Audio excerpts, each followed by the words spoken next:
আল্লাহ বলে ওয়ালাকাদ কারামনা বানি আদম, হে আদমের বেটা বেটিরা তোমরা হলো আমার বান্দা। আর করো না কোনো রকমের দান্দা, কোরআনের সাথেই থাকবো আমরা বান্দা, এই জন্য হয়ে গেছি আমরা আল্লাহর বান্দা। জোরকম ঠিক কিনা? আল্লাহ বলে বান্দারে কোরআন শরীফ ধর, বৈশা বৈশা পড়, তারপরে তুই মর, আমি আল্লাহ হব কি তুই তোমাদের পর, আমি আল্লাহ তোমাদের বানা দেব হুর পরিদের বর। আল্লাহ বলে ফাদুকুলি ফি ইবাদি ওয়াদুকুলি জান্নাতি। আল্লাহ বলে বান্দারে ইবাদত করবে তুমি আর জান্নাত দিব আমি। সুবহানাল্লাহ। কোন আমাদের যখন এই মানুষটাকে আল্লাহ যখন জান্নাত দিবে, আদর করে করে মানুষকে জান্নাতের মধ্যে দিবে।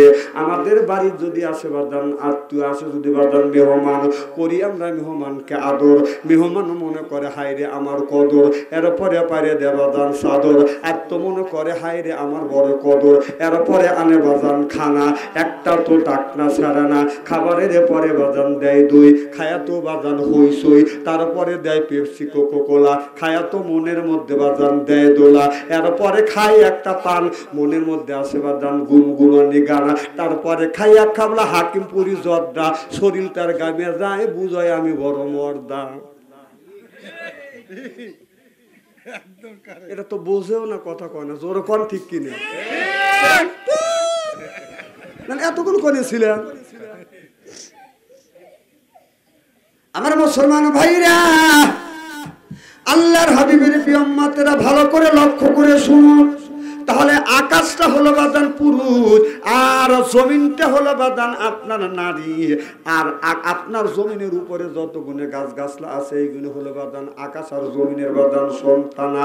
তাহলে আমাদের দেশে এই যে বাদান সাইকেল চালাচ্ছে, এই সাইকেলের টায়ারটা হলো বাদান পুরুষ আর টিউটা হলো বাদান নারী। কথা কি বুঝতেছেন?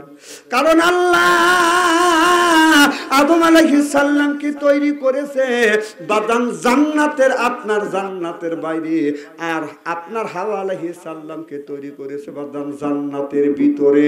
এরপরে পুরুষের বুকের বাঁকা হাড় দিয়ে তৈরি করেছে কি আল্লাহ।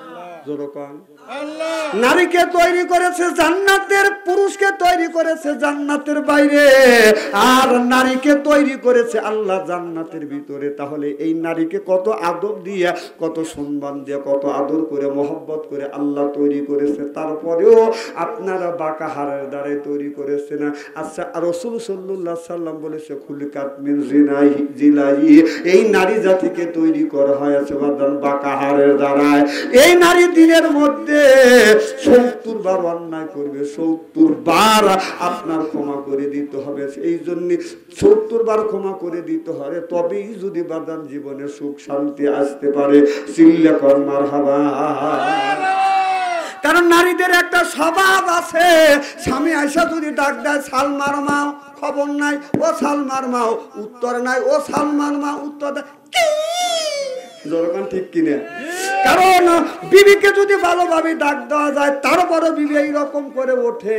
আল্লাহ নবী বললেন বিবি যদি এইরকম করে ব্যক্তি করে ওঠে, তারপরেও যদি বিবিকে ভালোবাসা দিতে পারো, আদর দিতে পারো, মহব্বত করতে পারো, আল্লাহ নবী বললেন দুনিয়াও শান্তি, মরে গেলেও পাবে মুক্তি। সিল্লাকান আল্লাহু আকবার।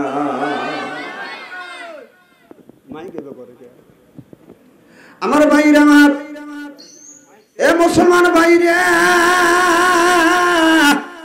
আল্লাহর হাবিবের উম্মতেরা, তাহলে আমি আপনাদের বুঝাচ্ছি বাজান, আপনার এই টায়ারটা হলো বাদান, আপনার টায়ারটা হলো বাদান পুরুষ, টিউটা হলো বাদান মহিলা। কারণ এই টায়ারটা বলবে আমাকে যতই চালাবে, রাস্তা দিয়ে যখন চলবে, যত কাটা আছে, ব্রেক আছে, বোম কাটা আছে, সব আমার গায়ে লাগবে, আমার গায়ে ফুটবে, নারীর গায়ে আমি ফুলের টোকা লাগতে দিব না। যেরকম ঠিক কিনে। ঠিক এই জন্যে আল্লাহ বলেছে কত আনজালনা আলাইকুম লিবাসা, ও নারীরা তোমরা পর্দা করো, তোমরা ভিতরে থাকবে। নারীরাও ব্যবসা করতে পারবে, চাকরি করতে পারবে, সব কাজ নারীরা করতে পারবে, তবে নারীদের বাদান পর্দা নিয়ে বাদান করতে পারবে। নারীরা মার্কেট করবে, নারীদের মার্কেট বাদান আলাদা থাকবে, নারীদের মার্কেটে বাদান কোনো পুরুষ যাবে না। এইটাই হলো বাদান ইসলামের হলো বিদ্যারা। আমি ওই দিকে বাদান যেতে চাই না। চাই আর তাহা যদি বাদান পুরুষ হয়, টিউটা যদি বাদান মহিলা হয়, এই টায়ার বলে আমার গায়ে পেরেক বুঝবে, বোম কাটা বিধবে, সবকিছু আমি সহ্য করব, কিন্তু আমার স্ত্রী গায়ে আমি আঘাত দিতে দিব না। সিল্লাকান আল্লাহু আকবার। আজ এই নারী আজ ঘর বাড়ি ছাড়ে দিয়া নারীরা গেছে বাদান মার্কেটে। এই জন্য দেশে বাদান অশান্তি বাদান পড়ে গেছে। আমরা যারা আসছি কোরআনের মাহফিলে আল্লাহর বান্দা, আর করবো না কোনো রকমের দান্দা, কোরআনের সাথেই থাকবো বান্দা, এই জন্য হয়ে গেছে আমরা আল্লাহর বান্দা। আমরা যারা আসছি কোরআনের মাহফিলে আল্লাহর বান্দি, আর করবো না কোনোদিন স্বামীর সাথে ফন্দি। কোরআন হাদিসের কথা শুনে হয়ে যাবো আল্লাহর খাঁটি বান্দি। সুবহানাল্লাহ, জোরে বলো সুবহানাল্লাহ। আমার মুসলমান ভাইরা, এই নারীরা বাদান রাস্তায় চলে, নারীরা বাদান গায়ান গায়। একদিন দেখলাম রাস্তা দিয়ে যাচ্ছে আর বলতেছে, তুই আজ ভুলেই গেছিস মুল্লি গাদের না। সেই এক ঘুমটা পরে বধূ বেশে দূরের গায়ে যায়।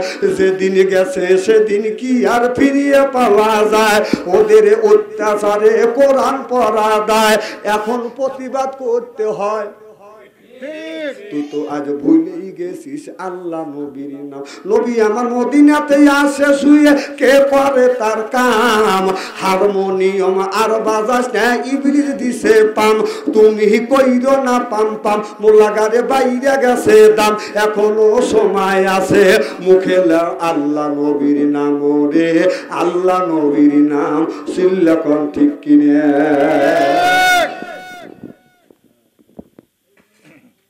খারাপ লাগতেছে মনে হয়, তাই না? আসলে এখানে আমার আসার কোনো কথাই নেই। বাবুল করিমকে অত্যন্ত আমি মহব্বত করি, ভালোবাসি ছোট ভাইয়ের মতো। ও যখন বলল, হুজুর আসেন একটা অনুষ্ঠান করছি, এই অনুষ্ঠানে আসছি আপনাদের কাছ থেকে দোয়া নেওয়ার জন্য আর দোয়া করার জন্য। দোয়া নেওয়া আর করার দরকার আছে না নাই? আছে না নাই? এই জন্য আসছি, আপনারা দোয়া করেন। ইনশাআল্লাহ যতক্ষণ পারি কোরআন হাদিস থেকে বাস্তবের সাথে মিল করে আমি আপনাদের বুঝানোর চেষ্টা করব ইনশাআল্লাহ। আমার ভাইরা, আমার এ মুসলমান ভাইরা, আল্লাহর হাবিবের প্রিয় উম্মতেরা ভালো করে লক্ষ্য করে শুনুন। লা ইলাহা ইল্লাল্লাহ, লা ইলাহা ইল্লাল্লাহ, লা ইলাহা ইল্লাল্লাহু মুহাম্মাদুর রাসূলুল্লাহ সাল্লাল্লাহু আলাইহি ওয়াসাল্লাম। আমার ভাইরা, আমার কি যেন বলতেছিলাম, আপনাদের মনে আছে? আল্লাহ বললেন, ওয়াদ আনজালনা আলাইকুম লিবাসা, আমি আল্লাহ এই নারীদেরকে আপনার লেবাস স্বরূপ বাদান তৈরি করেছি। এই নারীরা বাড়িতে বাদান থাকবে, আপনার উলুঙ্গ হায়া থাকবে, আমার কোনো দেখার নাই। কিন্তু নারীরা যখন রাস্তা দিয়ে বাদান চলবে, বাদান হাতে মোজা, পায়ে মোজা, এরপরে রাস্তা দিয়ে হেঁটে গেলে মানুষ যেন দেখে বলে খালা আম্মা, ফুফু আম্মা, শাশি আম্মা। আজ বর্তমান যুগের মেয়েরা বাদান আপনার কি করে? এমন ধরনের বাদান বোরখা পরে। মদিনার মানুষেরা, মক্কার মানুষেরা, সৌদির মেয়েরা বাদান যখন বোরখা পরে, ডিলে ডালা বোরখা পরে, এক বোরখার মধ্যে তিনজন ঢোকা যায়। আর আমাদের দেশের মেয়েরা বোরখা পরে বাদান টাইট, পিছন থেকে যুবকেরা করে বাদান ফাইট। কথা কর না, মুক্ত বাইর করে বাদান চলে যায়। আর এই জন্য গান লাগে, রাস্তা দিয়ে যাবি যখন যাই, মাঝে মধ্যে কিছু মিয়া দেখতে পাই, আলতা রাঙা পায়, আবার নুপুর পড়ে আছে। আমি কই ভালো করছি, আমি আবার প্রতিবাদ জানাচ্ছি। হিল জুতা পায়, মোজা লাগাইছে, এরকমই আছে না নাই? হিল জুতা পায়, মোজা লাগাইছে, হিল জুতা পায়, মোজা লাগাইছে। বোরখা পরা মেয়ে আল্লাহর হুকুম মেনেছে, বোরখা পরা মেয়ে নবীর তরিক মেনেছে। চিল্লা কর মারহাবা। ওয়াত আনজালনা আলাইকুম লিবাসা, ও মাহবুবরা তোমরা চাকরি করবে, অফিস করবে, এরপরে হাট বাজার করবে, আমার আপত্তি নাই। ইসলাম এটা আপনাদের নিষেধ করে নাই। আপনি যদি চাকরি করেন পর্দা নিয়ে চাকরি করবেন, ব্যবসা করবেন পর্দা নিয়ে ব্যবসা করবেন, মার্কেট করবেন পর্দা নিয়ে ব্যবসা মার্কেট করবেন। সিল্লাকার মারহাবা। এই যে কোরবানির ঈদ গেল, আমাদের সাজাদপুর বড় কাপড়ের হাট, এটা তো জানেনি, বাংলাদেশের মধ্যে বড় কাপড়ের হাট। তো আমরা কাপড় তৈরি করি, আমরা জানি কোন কাপড়ের দাম কত, কি কোন জানি কিনে? তবে আমি ভালো করে জানি, কারণ এই এলাকায়, আমাদের এলাকায় কাপড় তৈরি হয়। আমি এক দোকানে বসে আছি, একজন বউ দিয়ে মার্কেটে গেছে। দোকানদার মেয়েটা এমন সাজা সাজছে, চোখ দাদানো সাজ। দোকানের যত কর্মচারী আছে সব কিছু বেচা কেনা বাদ দেওয়া, মহিলার দিকে চা আছে এরকম। আমি নিচের দিকে মাথা দিয়ে খালি আস্তাক ফেরুল্লাহ, আবার মাঝে মধ্যে টাকা দিয়ে বলে ইন্নে লিল্লে। আমার কথা কি বুঝতেছেন? যে কাপড়টা চয়েস করলো ওই কাপড়ের দাম হলো 550 টাকা, আর বেশি হবে না। কিন্তু দোকানদারে বলতেছে এই কাপড়টা আমি চাই, ওই মহিলা বলতেছে। দোকানদার পাম দিচ্ছে, যাহারে বাবির চয়েস কত সুন্দর, এই কাপড়টা আমি রেখে দিছি আমার বিবির জন্য। দেখ বাবি যখন চাইছে বাবি নিয়ে যান, মানে বাবি আরো পাম দিছে। যে কাপড়ের দাম কত? 550 টাকা দাম উর্ধে। তো বলতেছে কাপড়ের দাম নিতেছিলাম বাড়ির বাবি, মানুষের কাছে বেশি হলো 3500 টাকা।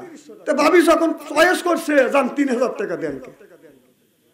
মহিলা করলো কি, 2500 টাকা হাতে নিয়ে, 2500 টাকা হাতে নিয়ে নরম হাত দিয়ে শক্ত হাত ধরে বলতেছে ভাই যান আমি এই 2500 টাকা দেবো। আমি বললাম হাই রে 23 মারা দিলি। আমার কথা কি বুঝতেছেন নাকি? নরম হাত দিয়ে শক্ত হাত ধরলো, 550 টাকার কাপড় 2500 টাকা দিল। 23 ভালোই মারা দিলে, যাও। এদিন ওদের নিয়ে মার্কেটে যাবেন না, কারণ ওদের নিয়ে মার্কেটে গেলে আপনার ক্ষতি হবে, লস হবে। এদিকে লস হবে না, দেখো মানুষ সুখ করবে, তারপরে আপনার টাকাও যাবে।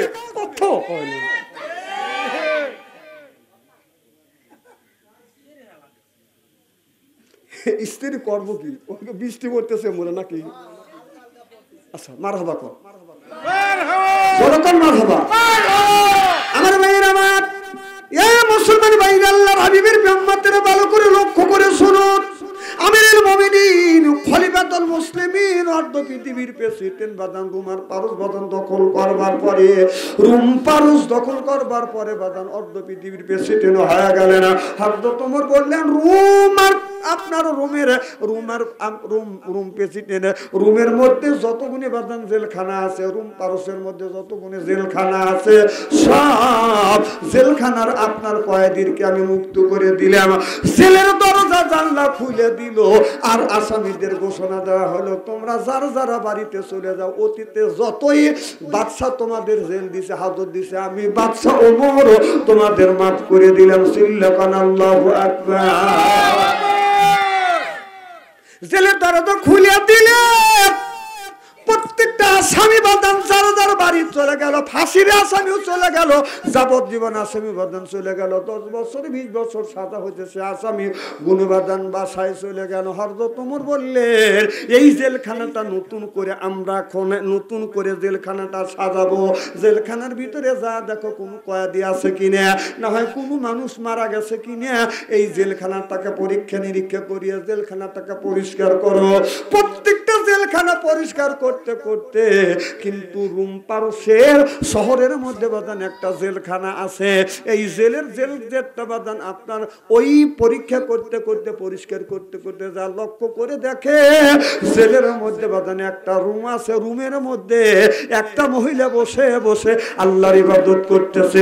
সিল্লাকান আল্লাহু আকবার। নবীর এক সাহাবী যা সালাম দিলেন, আসসালামু আলাইকুম, কি গো আপনি? মা, হযরত ওমর যখন রুমপার দখল করেছে, দখল করবার পর হযরত ওমর আপনার জেলখানা কোনো মুক্ত করে দিয়েছে, আজাদ করে দিয়েছে।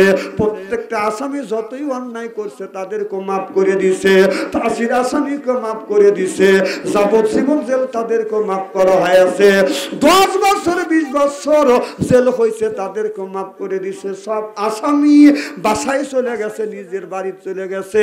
মা, তুমি কেন বাড়িতে গেলা না? এবার মেয়েটা বলে, আমি কারোর কাছে কৈফিয়ত দিতে চাই না, আর তোমাদের কথাই আমি জেলখানার থেকে বের হব না।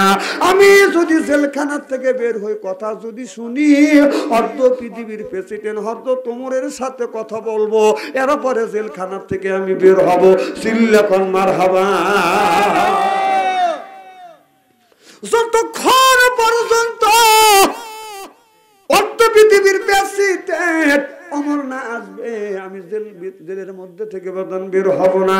এখন যদি পাবনা শহরের মধ্যে বাদান জেলখানাকে যদি মুক্ত করে দেওয়া হয়, একটা আসামি বলে আমি এই জেল গেট থেকে, জেলের মধ্যে থেকে বের হব না, যতক্ষণ পর্যন্ত আমাদের এই সরকার ডাক্তার ইন্নুস যতক্ষণ পর্যন্ত আমাকে নিতে না আসবে, এতক্ষণ পর্যন্ত জেলের মধ্যে থেকে বের হব না। আপনারা বলুন, ডাক্তার ইন্নুস কি আসবে? ফকিন্নির কথা যাব আমি জেল গেটের কাছে? অর্ধ পৃথিবীর প্রেসিডেন্ট হযরত আমারের কাছে খবর চলে গেলেন, আমিরুল মুমিনিন খলিফাতুল মুসলিমিন, এই মেয়েটা আপনার জেলখানা মুক্ত করে দিয়েছেন, সব আসামি গেছে, কিন্তু একটা মেয়ে যায় নাই। রুম পারস্যের মাঝখানে শহরের মধ্যে যে জেলখানা, ওই জেলের মধ্যে একজন মহিলা রুমটা পরিষ্কার করতে গিয়ে লক্ষ্য করে দেখি মেয়েটা বসে বসে আল্লাহর ইবাদত করতেছে, জিকির করতেছে। মেয়েটাকে বললাম, মা, সব আসামি বাড়ি চলে গেল, তুমি কেন বাড়িতে গেলে না? প্রতি উত্তরে বলল, অর্ধ পৃথিবীর প্রেসিডেন্ট ওমর যতক্ষণ নিতে না আসবে, এতক্ষণ পর্যন্ত জেলের মধ্যে থেকে আমি বের হব না। আমিরুল মুমিনিন খলিফাতুল মুসলিমিন, আপনি চলুন। হযরত ওমর আর দেরি করলেন না, ঘোড়া নিয়ে হযরত ওমর জেলের গেটের কাছে বাজারে এসে গেলেন। চিল্লাখন মারহাবা। আমার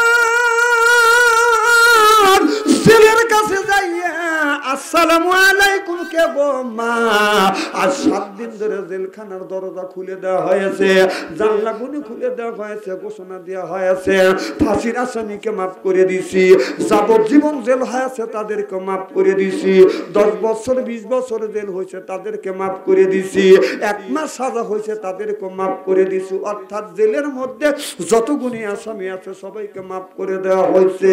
সব আসামি যার যারা বাড়ি গেল, তুমি কেন গেলা না?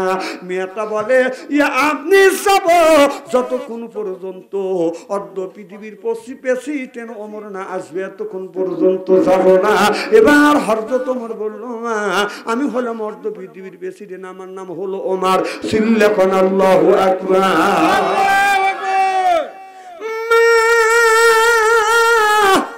আমি তোমাকে নিতে আসছি মা, এখন তোমাকে জেলের মধ্যে থেকে নিয়ে যাব, চলো গো মা যায়। এবার মেয়েটা বলে, আমিরুল মুমিনিন খলিফাতুল মুসলিমিন, আমি জেলের মধ্যে থেকে বের হব না। আমি জেলের মধ্যে থেকে যদি বের হই, আমি একজনের বউ হইয়া, একজনের পুত্রবধূ হইয়া জেলখানার থেকে বের হব, তাছাড়া আমি বের হব না। হযরত ওমর বলল, মা, সব মানুষকে আমি এরকম করে মুক্ত করে দিছি, আজাদ করে দিছি, সব বাড়িতে গেছে, তুমি কেন বাড়িতে গেলা না?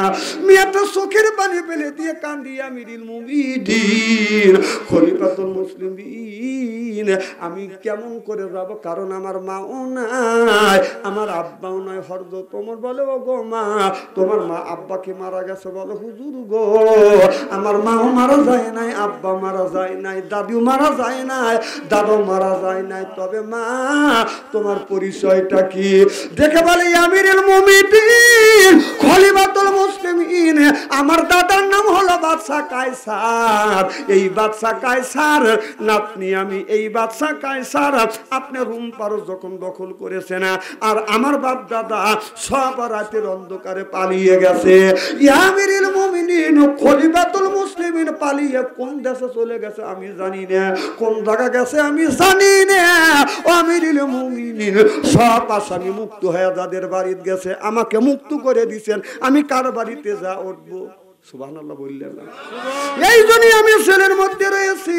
হয়তো তোমার চোখের পানি ফেলে দিয়ে দিয়ে কান্দে আর বলে, ও গো মা তুমি জেনেলের মধ্যে কেন তুমি রইলা? তুমি হলে বাদশা কায়সারের নাতনি। মা গো মা তুমি যদি বাদশা কায়সারের নাতনি হও তুমি জেলের মধ্যে কেন? বলে ইয়া আমিরুল মুমিনিন খলিফাতুল মুসলিমিন, আমি ছোটবেলায় কলমা পড়ে মুসলমান হইছি, ছোটবেলা কলমা পড়ে মুসলমান হইছি বিদায় আর আমিরুল মুমিনিন খলিফাতুল মুসলিমিন রাগ করে আমার দাদা আমার আব্বা আমাকে জেলের মধ্যে ঢুকাইছে।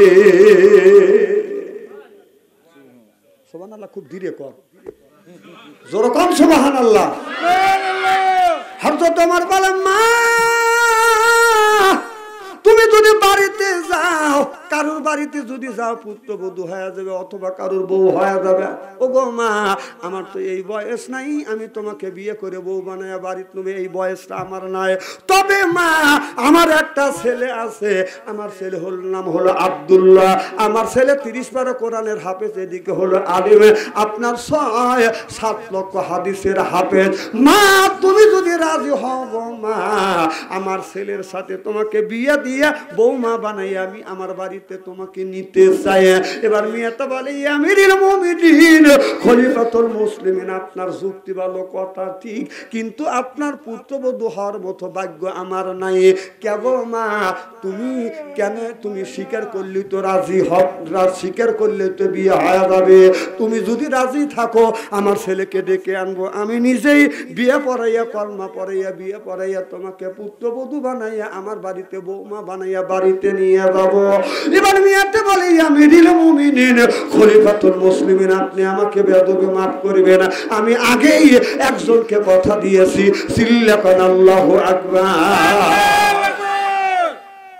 যখন বললাম মা, যখন বললাম আমি একজনকে কথা দিয়েছি, হযরত ওমর মনে মনে চিন্তা করলেন আমার দেশে আবার ভালোবাসা আছে। আমাদের দেশে দেখেন মা বাবা ছেলেকে বাদাম সুন্দর করে লেখাপড়া শিখেছে, আপনার মাস্টার ডিগ্রি পাস করছে, এরপরে বাবা মাও বলে বেটা 7.5 লক্ষ টাকা তোমাকে 7.5 লক্ষ টাকা দিয়ে তোমাকে চাকরি দিছি, এখন তোমাকে বিয়ে দেব, বৌমা বাড়িতে আনবো। ছেলে বলে আব্বা আম্মা ওই চিন্তা করবেন না, সে কাজ আগেই করছি, আপনার পুত্রবধূ এখন ডেলিভারি হবে। বাপ ইংরেজি জানে না তো, ছেলে ইংরেজি শিখেছে। মা বাবা কষ্ট করে ছেলেকে লেখাপড়া শিখেছে, ভার্সিটিতে পড়াশোনা করতেছে, চাকরিও দিছে, এখন বলতেছে তোমাকে বিয়ে করা বৌমা আনবো। আব্বা ও টেনশন করা লাগবে না, যেহেতু ভার্সিটিতে পড়ি এ কাম আগেই ছাড়ছি। আমার কথা কি বুঝতেছেন নাকি? আমার ভাইয়ের আমার এই ঘটনা আমার বাংলাদেশে অহরহ বাদান আছে না নাই? আমার ভাইরা আমার একটা লোক কৃষক মানুষ কষ্ট করে ছেলেকে লেখাপড়া বাদান শিখাইছে, ঢাকা লেখাপড়া করে ভার্সিটিতে করতে করতে এই ছেলেটা লেখাপড়া করতে করতে দেখবেন যদি ভালো বাদান মেধাবী বাদান ছেলে ঢাকা যদি লেখাপড়া করে বকাইতে মেয়ের বাবারা বলে লাগিয়া যাও রে মফিস। আমার কথা কি বুঝতেছে? মেধাবী ছেলে দেখলে ওই মেয়ের মা মেয়ের বাবা বলে লাগো দাও তো হাত করা যায় নাকি, চাকরি দেওয়া লাগে আমরা দেবো। ঠিক এইরকম ছেলেকে ফুসলাইয়া বলে এত বড় শিক্ষা অর্জন করছো তোমাকে একটা চাকরি দেবো 50,000 টাকা বেতন। ছেলেটা বিয়ে করছে মা বাবাকে না জানাইয়া, মা বাবা যখন করাতে চাই বিয়ে, এবার ছেলে বলে আব্বা বিয়ে আমি আগেই করছি, বাপ রাগিয়ে গেছে।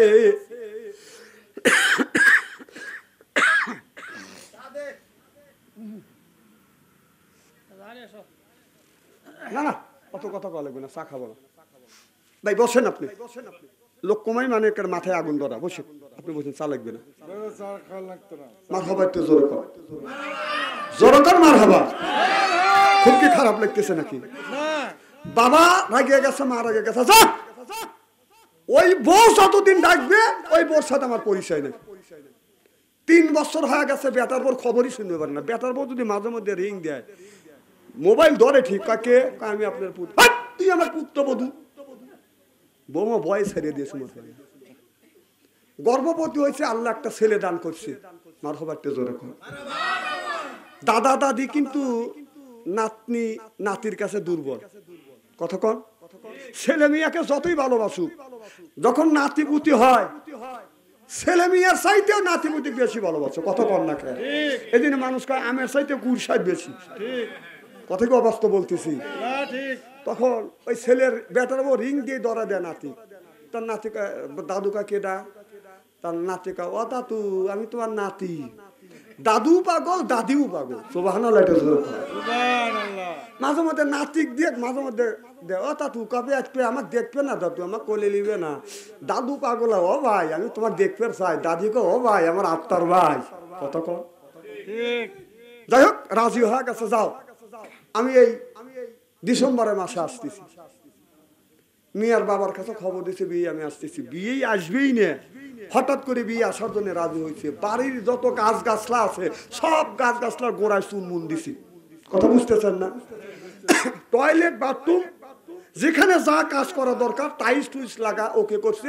টয়লেটের মধ্যে এদিকে আবার ফ্যানও লাগাইছে, আবার বইস থেকে দাঁড়া থেকে যে পেশাব করবে পায়খানা করবে সে মেশিন গানও লাগাইছে। কথা কয় 3-4 বছর পর বিয়েই যাচ্ছে। আদর যত্ন তো করাই লাগবে। যদি রাগ করে, এবি রাগ ভাঙান যায় না। নাতির দ্বারা রাগ ভাঙাচ্ছি।